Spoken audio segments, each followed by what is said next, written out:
हाथों से तालियां बजाइए। प्रियंका गांधी, प्रियंका गांधी, प्रियंका गांधी, प्रियंका गांधी, प्रियंका गांधी, बनाया और वही भावना, प्रियंका गांधी। वही भावना मैं कहना चाहता हूँ। जोरदार तालियों से प्रियंका जी का स्वागत कीजिए। प्रदर्शन करने गया और मुझे ऐसा ही लगा कि मैं गुजारिश करूंगा नीरज कुंदन जी से, नीरज कुंदन जी आए प्रियंका जी का स्वागत करें।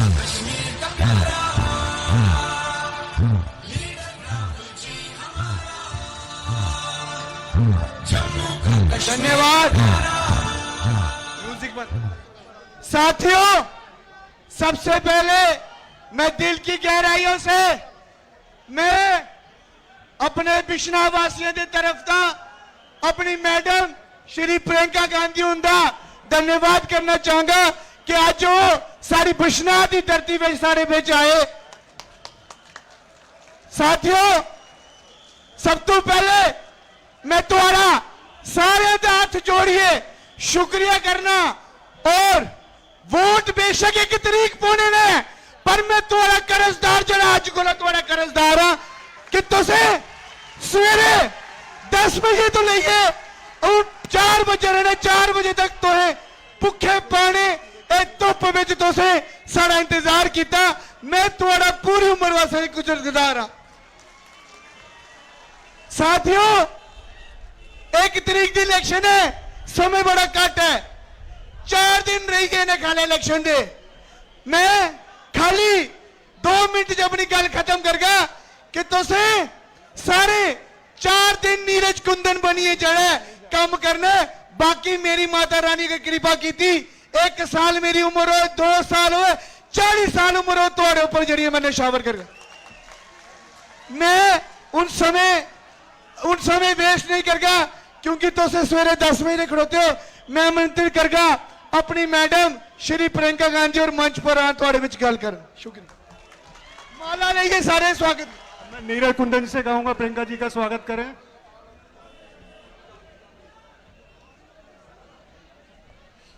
दोनों हाथों से तालियां बजाइए आप। प्रियंका गांधी, प्रियंका गांधी, प्रियंका गांधी,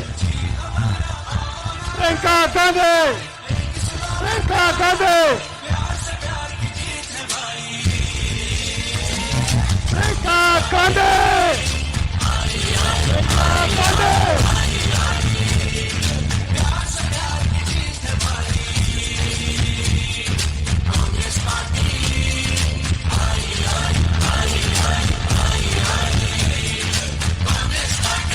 का आपको बेसब्री से इंतजार था। हमारी सामाजिक न्याय की प्रता, सामाजिक योद्धा आदरणीय प्रियंका गांधी जी को मैं आमंत्रित करता हूं बुलाने के लिए।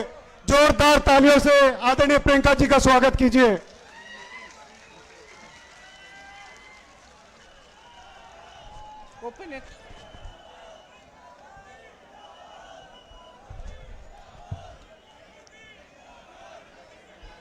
माता रानी की जय। बहुत दिल के पास है, दिल में रखती हूं। यहां आकर इतनी खुशी हो रही है, मैं कैसे बताऊं। आपसे माफी मांगना चाहती हूं, आपने इतना इंतजार किया। मुझे दिल्ली में बताया गया कि बहुत बारिश है, बादल है, हेलीकॉप्टर नहीं आ पाएगा। यहां की फोटो भेजी, यहां तक पानी था। फिर 1-2 घंटे बाद कहा कि शायद मौसम साफ हो रहा है, तो मैंने कहा आने का प्रयास करते हैं। मुझे बिलावर भी जाना था, अभी मैं वहीं से आ रही हूं, वहां हेलीकॉप्टर लैंड नहीं हो पाया। वहां पे भी आपकी तरह 5-6 घंटों से मेरा इंतजार कर रहे हैं लोग। मैं उनसे भी माफी मांगना चाहती हूं और कहना चाहती हूं कि चुनाव के बाद मैं प्रयास करूंगी कि मैं एक बार बिलावर जरूर आऊं, क्योंकि आप सबने इतना इंतजार किया। इसी तरह से आप यहां सुबह से बैठे हैं। नीरज जी बता रहे थे कि पानी भी नहीं पिला पाए क्योंकि सिक्योरिटी की कोई पाबंदी थी। तो मैं आपकी बहुत ही शुक्रगुजार हूं, खास तौर से मेरी बहनें आपका घर पे भी काम होगा, फिर भी आप यहाँ बैठी हैं, इंतजार कर रही हैं। आपका बहुत बहुत धन्यवाद। देखिए, एक जुड़ाव होता है राजनीतिक, एक पारिवारिक जुड़ाव होता है, एक ऐसा जुड़ाव होता है जो अपनी जमीन से होता है, जहां अपने परिवार के पुश्तों की पैदाइश है। वो एक अलग बात होती है, वो एक लगाव होता है जो शायद लफ्जों में बताया भी नहीं जा सकता। जम्मू कश्मीर से मेरे परिवार के सदस्यों का यही जुड़ाव है, यही लगाव है। मैं यहाँ आती हूँ तो आपकी शक्लें भी मेरे से मिलती जुलती हैं।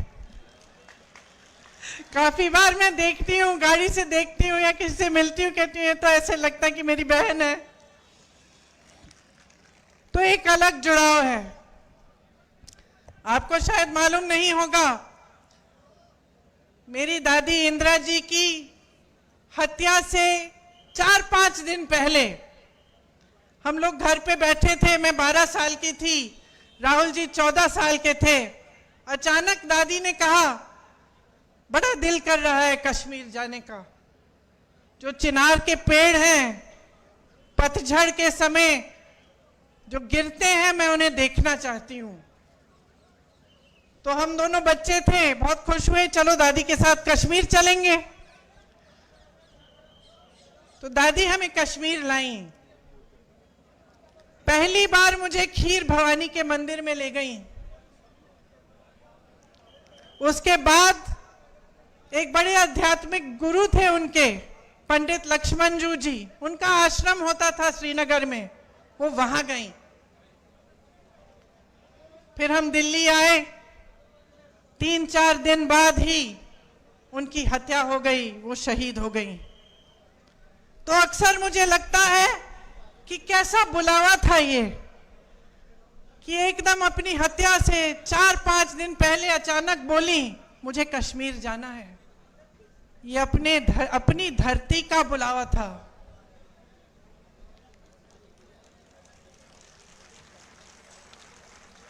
ये माता का बुलावा था कि वो खीर भवानी गई। पहली बार अपने दोनों पोती पोती को वहां ले गई। और उसके बाद से जब भी मैं श्रीनगर जाती हूं, मैं जरूर खीर भवानी माता के यहाँ जाती हूं और अपनी दादी को याद करती हूं। दरअसल ये देश का शिखर है। प्रकृति ने आपको सब कुछ दिया, सुंदरता, संसाधन, बड़े बड़े आध्यात्मिक गुरु जो यहां से चले और सिर्फ अपने देश भर में नहीं लेकिन दूसरे देशों तक गए और धर्म की बात की, अमन चैन की बात की। आपके पास सब कुछ था, एक धार्मिक परंपरा, जैसे मैंने कहा, प्राकृतिक सुंदरता, संसाधन।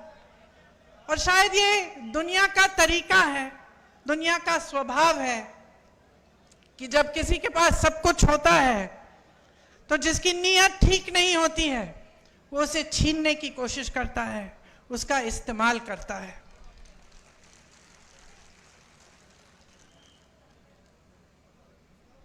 एक तरह से भाजपा के नेताओं ने जम्मू और कश्मीर को अपने राजनीतिक शतरंज का मोहरा बना दिया है। यहां के लिए नीतियां नहीं बनती, आपके लिए नीतियां नहीं बनती। आपके प्रति जो नीतियां बनती हैं वो देश में जज्बातों को उभारने के लिए, राजनीति करने के लिए बनाई जाती हैं। मैं मोदी जी का भाषण देख रही थी, यहां आ रही थी, मैंने सोचा देखूं मोदी जी क्या कह रहे हैं। शायद कटरा का भाषण था। भाषण को सुनते सुनते मुझे ऐसा लगा कि जनता अपने नेताओं से क्या चाहती है। थोड़ी ईमानदारी, कम से कम थोड़ी तो होनी चाहिए।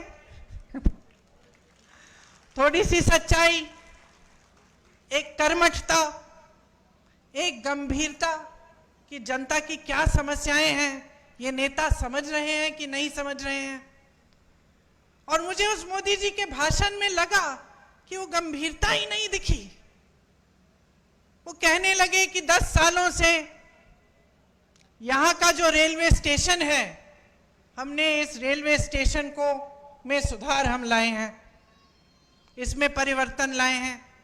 मैं सोच रही थी 10 सालों से आप प्रधानमंत्री रहे हैं, आप कटरा आके कह रहे हैं कि मैंने आपके रेलवे स्टेशन में सुधार कर दिया। विकास की एक धारा होती है, जैसे जीवन की होती है।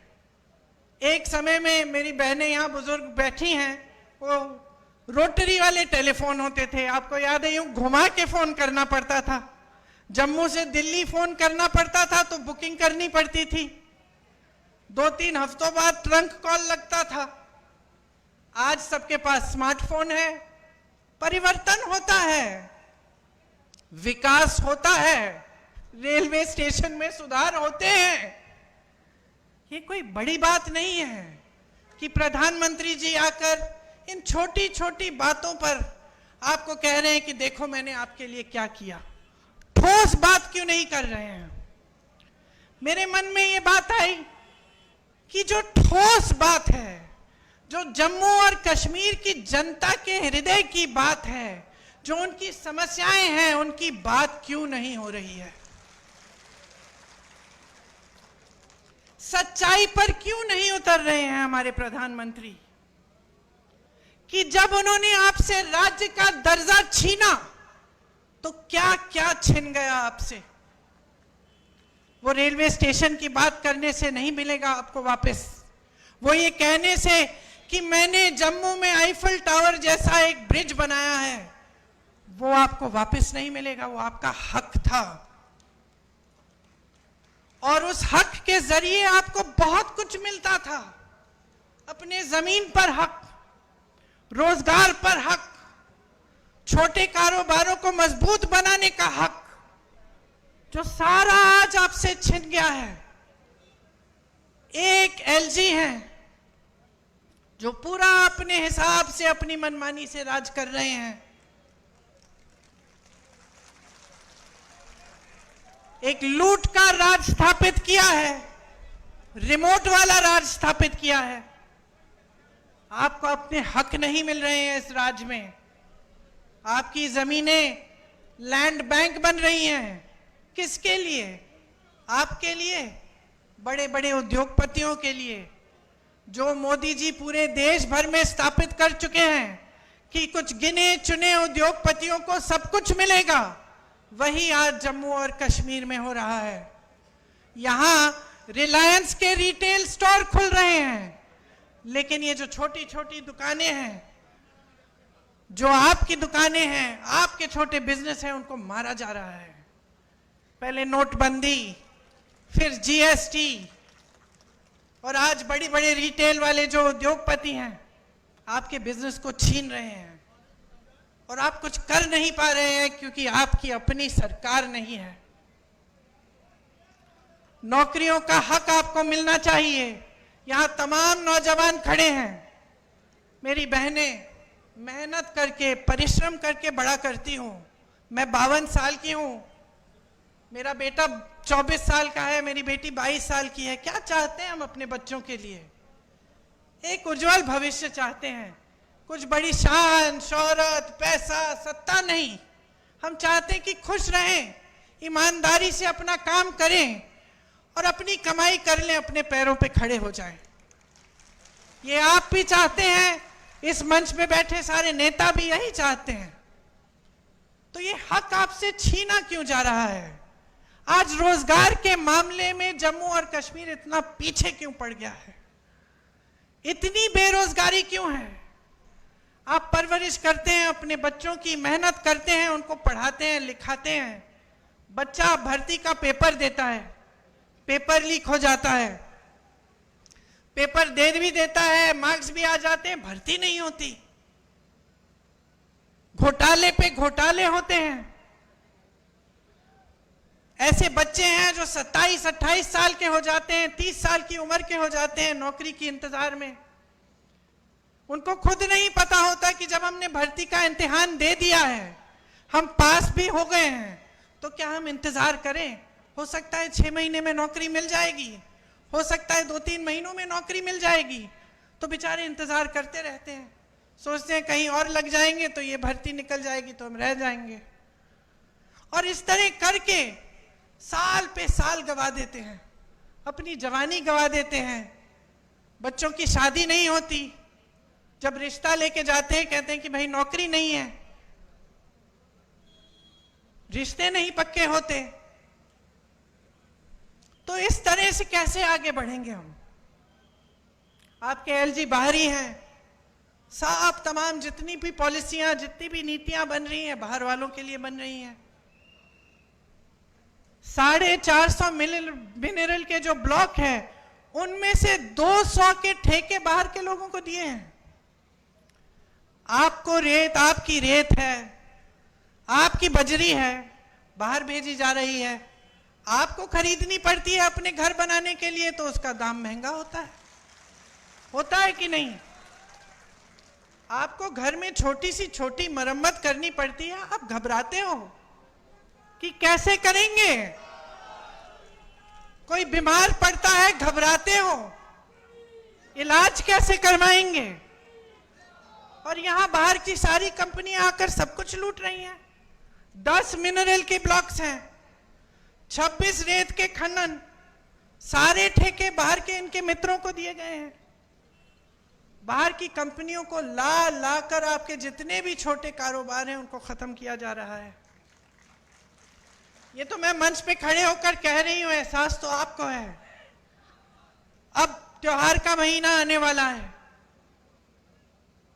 एक तरफ घबराहट कि त्योहार के लिए हमें अपने घर को सजाना है, मेहमान आएंगे, खाना खिलाना है, सब कुछ करना है, कैसे करेंगे, महंगाई इतनी है। और दूसरी तरफ ऐसा एहसास होता है कि पता नहीं इस साल बिक्री होगी कि नहीं, धनतेरस आएगा, दिवाली आएगी, लोग खरीदेंगे कि नहीं, क्या हमारे कारोबार चल पाएंगे कि नहीं। ये आपकी असली समस्याएं हैं। इन समस्याओं से जूझ रहे हो आप। वहां केंद्र में मोदी जी अडानी जी और अंबानी जी को बढ़ा रहे हैं, यहां आपके एलजी अपने मित्रों को आगे बढ़ा रहे हैं। माता वैष्णो जनरल स्टोर या रघुनाथ मार्केट के जो कारोबार हैं, उनको बढ़ावा कौन दे रहा है? ये रिलायंस रिटेल हर जगह जो खुल रही है, वो तो खूब तेजी से बढ़ रही है। आपके लिए ठोस काम क्या हो रहा है? जल जीवन मिशन का स्कैम होता है, एक दलित अधिकारी उस स्कैम को उभारता है। क्या होता है? उसको प्रताड़ित किया जाता है। मैंने ईमानदारी की बात की, सच्चाई की बात की, नेता से उम्मीद की बात की। यह उम्मीद होती है ना कि अगर कोई अधिकारी ईमानदारी से बता दे कि भाई ये स्कैम हो रहा है, करोड़ों लूटे जा रहे हैं, तो आप उसका संरक्षण करें, उस स्कैम की जांच करें। उल्टा उसे प्रताड़ित किया जाता है। क्या यही हमारी परंपरा बन गई है? क्या आज यही उम्मीद होनी चाहिए हमें अपने नेताओं से? आप सोचिए, आज भयंकर बेरोजगारी है। यहां जम्मू में 65% सरकारी पद खाली हैं। आप यहां बेरोजगार खड़े हो, नौजवान, हाथ उठाकर अगर मैं पूछूं कि किस किस को सरकारी नौकरी मिली है, आप सब बोलेंगे नहीं मिली है। अभी जो चुनाव खत्म हुआ, उसमें हमने हम पूरे देश भर में घूमे, जहां जहां गए हमने पूछा भाई हाथ उठाओ, किस किस को रोजगार मिला है। एक हाथ नहीं उठता था। 10,000, 20,000, 50,000 की भीड़ में एक हाथ नहीं उठ रहा था। उल्टा क्या दिया जाता है आपको? नौजवानों को अग्निवीर जैसी स्कीम। ये हमारे जवान खड़े हैं, देश के लिए जीवन देने के लिए तैयार हैं। जब ये आते हैं हमारी सुरक्षा करने के लिए, जब सरहद पे खड़े होने जाते हैं तो मन में ये रखते हैं कि हम एक दिन शहीद हो सकते हैं इस धरती के लिए, और आप अग्निवीर लाते हैं कि बच्चा जाएगा, सरहद पे खड़ा होगा, सुरक्षा करेगा हमारे देश की, लेकिन शहीद हो जाएगा तो उसको कुछ नहीं मिलेगा, उसके माँ बाप को पेंशन तक नहीं मिलेगा। और इसके लिए हम सारे विपक्षी दल लड़ रहे हैं, बार बार इन मुद्दों को उठाते हैं, लेकिन इतना अहंकार है इस सरकार में, हमारे प्रधानमंत्री जी में, कि वो जानते हुए कि ये गलत स्कीम है, जानते हुए कि ये नौजवानों के लिए ठीक नहीं है, वो पीछे नहीं हटते। वो कहते नहीं है कि ठीक है, गलती हो गई, गलत स्कीम ले आए, हम इसको सुधार देते हैं। जहां आपको आर्मी में, फोर्सेस में रोजगार का मौका मिलता था, वो टूट गया है, आज नहीं मिलता है। खेती में रोजगार बनते थे, आज नहीं बनते हैं। सबसे ज्यादा रोजगार हमारे देश में, हमारी देश की जो रीढ़ की हड्डी है, वो छोटे कारोबार हैं। ये सारी दुकानें जो मुझे यहां से दिख रही हैं, आप रोजगार दिलवाते थे। ये छोटे छोटे बिजनेस जो अपना कुछ बना दिया, कानपुर में लेदर का बिजनेस था, आगरा में कोई और बिजनेस, मुरादाबाद में पीतल का बिजनेस, यहाँ जम्मू में और बिजनेस, सारे तमाम ऐसे बिजनेस बंद हो रहे हैं, तो रोजगार वहां से भी नहीं मिलेगा। तो कौन सी स्कीम है इनके पास रोजगार दिलवाने की? सिर्फ स्कैम, पेपर लीक, अग्निवीर जैसे फिजूल की स्कीमें। और ऊपर से क्या होता है, आप माताएं हैं, नौजवान बच्चे हैं, मैंने कहा मेरे भी नौजवान बच्चे हैं, जब बच्चे में ये नाउम्मीद हो जाती है कि मेरे भविष्य में कुछ नहीं है, मैं कमा नहीं पा रहा हूं, घर पे बैठा रहता है, तब ड्रग्स फैलते हैं। चिट्टा कितना फैल गया है जम्मू कश्मीर में, कोई बात भी करता है इसके बारे में? ये सारे भाजपा के नेता जो आते हैं, वोट मांगने के लिए आते हैं, आपकी सच्चाई की बात करते हैं क्यों नहीं करते हैं? क्योंकि वो जानते हैं कि इसकी जड़ क्या है। जड़ बेरोजगारी है, बेकारी है। अगर बच्चे को आप नौकरी देंगे, सुबह से शाम तक काम करेगा, थका हुआ घर आएगा, तो कहां इधर उधर देखेगा? लेकिन बेचारा बेरोजगार, बेकार पड़ा रहता है, जो ड्रग की माफियाएं हैं उसके लिए शिकार बन जाता है।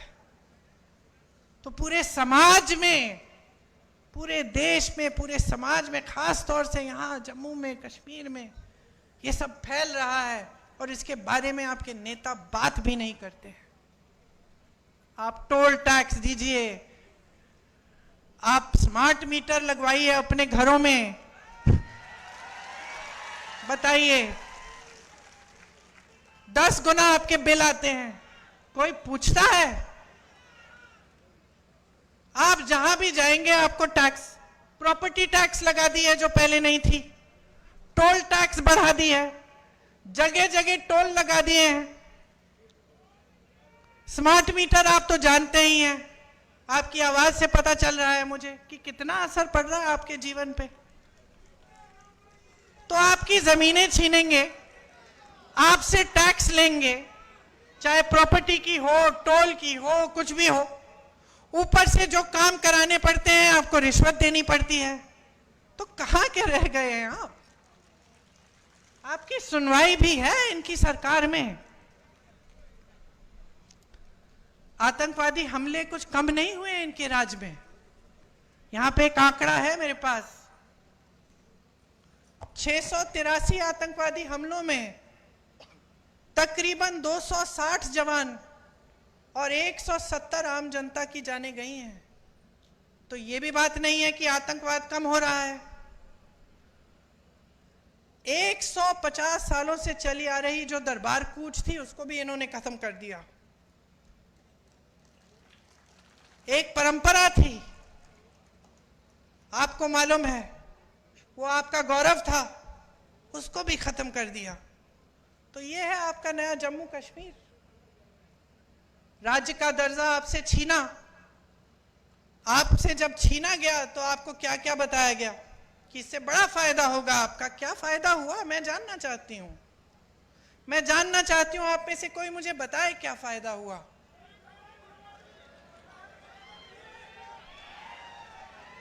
आपसे जो संविधान ने आपको जो सबसे बड़ा अधिकार दिया था, वोट का अधिकार, समानता का अधिकार, जो कबीर जी जैसे संतों ने, रविदास जी जैसे संतों ने जिसकी बात की थी, वो अधिकार, समानता का अधिकार कि भाई तुम में और तुम में कोई फर्क नहीं है, सब समान हो, ये अधिकार हमारे संविधान में गड़ा हुआ है। ये अधिकार छीना आपसे कि इतने सालों के लिए आप वोट तक नहीं दे पाए, तो क्या उम्मीद रख सकते हैं आप इन लोगों से। सब छीना है, सब लूटा है। मंच पर आते हैं, मैं प्रधानमंत्री के भाषण की बात कर रही थी, 45 मिनट में से 20 मिनट तो मेरे परिवार पे उन्होंने व्यर्थ किए। अब आप मुझे बताओ, अगर मैं यहां आकर 20 मिनट के लिए सिर्फ आपको यह सुनाऊं कि मोदी जी का परिवार ऐसा है वैसा है, आपको क्या लगेगा? क्या लगेगा बहन, क्या लगेगा? यही लगेगा ना कि इस नेता को समझ में नहीं आ रहा है कि मेरी समस्या क्या है, मैं तो अपनी समस्या की बात सुनना चाहती हूं, यही लगेगा ना। और वो वही पुरानी रट लगाए हुए हैं, 10 सालों से हम सुन रहे हैं, और 10 सालों से परिवर्तन नहीं आ रहा है, 10 सालों से प्रगति नहीं आ रही है, घुटन हो रही है। खास तौर से यहां जम्मू और कश्मीर में घुटन हो रही है, भविष्य नहीं दिख रहा है आपको। तो मैं आपसे क्या कहने आई हूं, पहचानिए, सच्चाई को पहचानिए। इंदिरा जी की बात की, उनकी लगाव की बात की, एक सच्चाई थी उसमें, एक गहराई थी, वो हम आज तक अपने दिल में रखते हैं। ये हमारी धरती है और आपकी धरती है। आप वहां बैठे हो, नेता मंच पे बैठे हैं, आप अलग नहीं हो नेताओं से। ये अलगपन दूर करना पड़ेगा हमें। आपको समझना पड़ेगा कि ये नेता आपने बनाए हैं।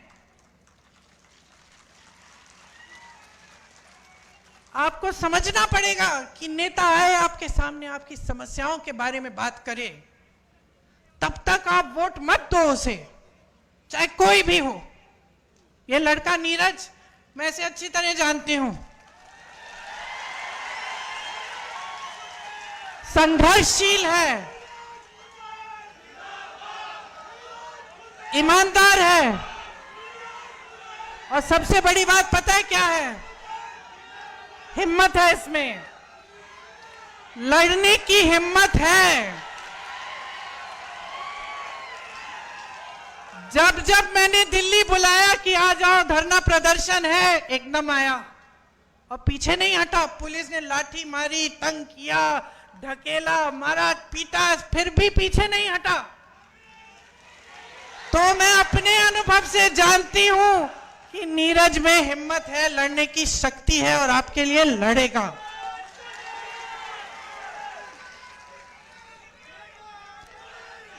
यहां की जो आपकी परंपरा है, महाराजा हरि सिंह जी की जो परंपरा थी, उन्होंने क्या किया? स्वास्थ्य की सुविधाएं देने की कोशिश की, पाठशालाएं बनाई।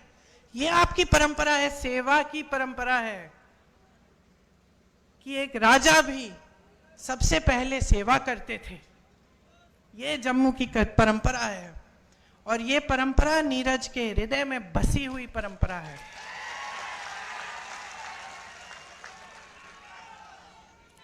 मैं आपसे कहने आई हूं कि नीरज को आगे बढ़ाओगे तो आप अपने भविष्य को मजबूत बनाओगे। नौजवान है मगर समझदार है, इसमें वो विवेक है जो हर नेता में होना चाहिए कि जनता सर्वोपरि है, मेरे से बड़ी है, ये समझते हैं। चुनाव के संदर्भ में यहां आई हूं, तो मैं आपको यह भी बताना चाहती हूं कि कांग्रेस पार्टी का एक विजन है, एक नजरिया है आपके लिए, आपके भविष्य के लिए। हम आपके राज्य का जो दर्जा है वो आपको वापस देना चाहते हैं। मुझे हंसी आई, देश के गृह मंत्री जी ने एक भाषण दिया यहां आकर कि भाई राज्य का दर्जा वापस चाहिए तो हमें वोट देना पड़ेगा। अरे जब छीना आपने है, ये तो वही बात हुई कि घर के अंदर चोर आया, आपका टीवी लेके चले गया, और फिर चोर कहता है कि टीवी वापस चाहिए तो भाई मेरे से पूछो। वही बात हुई ना, लिया आपने, अब कह रहे कि वोट नहीं दोगे तो हम देंगे। अब हम ही दे सकते हैं, और कोई दे ही नहीं सकता आपको। समझ लीजिए क्या चाल चली जा रही है आपके साथ। तो कांग्रेस पार्टी चाहती है कि एकदम हमारी सरकार आएगी तो हम आपको राज्य का दर्जा वापस देंगे। 150 साल पुरानी जो दरबार कूच की जो परंपरा है वो फिर से शुरू की जाएगी। आपके रोजगार, आपकी जमीन को हम सुरक्षित करेंगे। हम सुरक्षित रखना चाहते हैं। हम चाहते हैं कि आपके रोजगार का हक, आपका जमीन का जो हक है वो आपके हाथों में वापस जाए। जहां जहां कांग्रेस की सरकारें आज है प्रदेशों में, वहां हमारा ये पूरा प्रयास है। हम पेपर लीक के लिए एक जॉब कैलेंडर निकालना चाहते हैं और सख्त से सख्त कार्रवाई करना चाहते हैं अगर कोई पेपर लीक हो, ताकि जॉब कब मिलेगा, पेपर कब होगा, रिजल्ट कब आएगा, ये सब पहले से निर्धारित हो। और इसके साथ कोई इधर उधर करने की कोशिश करे अधिकारी तो उस पर सख्त कार्रवाई हो। खाली पड़े 1 लाख पदों को हम भरना चाहते हैं। बेरोजगार युवाओं को प्रति माह 3,500 रुपए हम देना चाहते हैं, ताकि उनका थोड़ा आत्मविश्वास बने, अपने पैरों पे खड़े होने का कम से कम मौका तो मिले। घर की मुखिया महिला जो है उनको हर महीने 3,000 रुपए हम सम्मान राशि देना चाहते हैं। ये जहां जहां हमारे प्रदेश हैं वहां ये काम हम कर रहे हैं। 25 लाख तक स्वास्थ्य बीमा हम निकलवाएंगे। आज हमारे प्रदेशों में ये काम हो रहा है, और राजस्थान में जब हमारी सरकार थी तो हमने किया और उससे बहुत लाभ हुआ लोगों का। कैंसर के पेशेंट्स का, जो बड़ी बड़ी बीमारियां होती हैं, बड़ी बड़ी सर्जरियां करनी पड़ती हैं, वो लगभग मुफ्त हो गई, क्योंकि 25 लाख तक आपका बीमा था। ये स्मार्ट मीटर्स इंस्टॉल करने पर रोक लगेगी। घरेलू और कमर्शियल उपभोक्ताओं के जो पेंडिंग बिल हैं वो हम माफ करवाएंगे।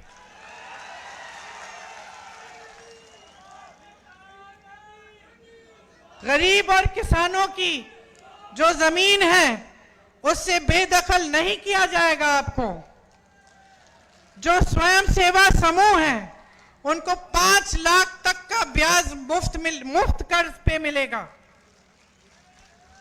ओबीसीज को संविधान के अनुसार अपना पूरा हक मिलेगा।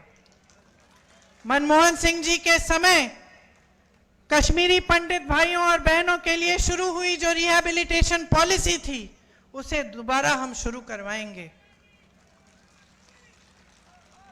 देखिए, यहां आकर बड़ी बड़ी बातें करना आसान है। आपने तो बहुत नेताओं की सुनी होंगी बातें। एक विश्वास की बात होती है, प्रमाण की बात होती है कि ये जो कह रहे हैं कहीं पे इन्होंने किया भी है। तो मैं चाहती हूं कि मेरी बातों पे ना जाएं आप खुद जांच कीजिए। कर्नाटका में क्या हो रहा है, तेलंगाना में कांग्रेस की सरकार है, वहां क्या हो रहा है, हिमाचल में सरकार है, वहां भी पूरा प्रयास रहता है, केंद्र ने राशि बंद की हुई है। जो आपदा को उनको जो राष्ट्र आपदा घोषित करना था उन्होंने किया नहीं, उसकी वजह से हिमाचल में दिक्कत जरूर है। लेकिन जहां जहां हमारी सरकारें हैं वहां वहां हमारा प्रयास पूरा है कि जनता के लिए सरकार चले, कि जनता का पैसा जनता के हाथों में वापस दिया जाए, जनता का हक जनता के हाथों में हो। और यही हमारा यहाँ जम्मू और कश्मीर में प्रयास रहेगा। ये मेरा वादा है आपसे। और मैं एक बार फिर से आपको धन्यवाद देती हूँ कि आपने इतनी ध्यान से मेरी बातों को सुना, वो भी इतना इंतजार करने के बाद। बहुत ही शुक्रगुजार हूँ। आप सबको बहुत बहुत धन्यवाद। और जल्द ही श्राद्ध खत्म होने वाले हैं, नवरात्रि शुरू होंगी, त्योहार आएंगे, उसके लिए बहुत बहुत शुभकामनाएं। आप सब भाई बहन हैं हमारे, आपके बच्चे फूले फले, यही हमारी उम्मीद भी रहेगी। धन्यवाद। जय हिंद।